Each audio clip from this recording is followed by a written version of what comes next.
MR Guided Focused Ultrasound and deep brain stimulation are surgical therapies that essentially do similar things by interrupting a brain circuit that is driving a symptom such as tremor, for example. There are some important differences, however.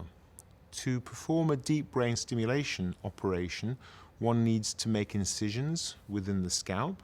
and also within the chest to implant wires within the brain, which go through burr holes in the skull, and to connect those wires up to a implantable generator which drives an electrical current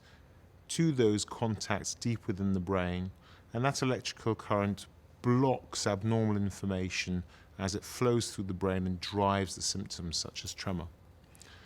With focused ultrasound, the target is very often the same. In the case of tremor, it's the thalamus, but instead of interrupting that abnormal signal with an electrical current, we are actually permanently ablating or damaging a tiny part of the brain within that circuit that's driving the tremor, preserving the surrounding areas of the brain that are important for other functions. There are pros and cons of everything. The pros, if you like, of MR-guided focused ultrasound is that it's incisionless, by which we mean you don't need to have an incision in the scalp, you don't need to have a hole drilled in the skull, and you don't need to have probes pass through the brain.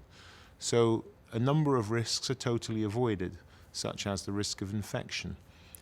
such as cosmetic issues of implanting a battery, such as the risk of bleeding inside the brain as you pass through the brain with a probe. The downsides, if you like, if in the focused ultrasound, is if your lesion isn't in the right place, you can have permanent side effects that you can't readily take back,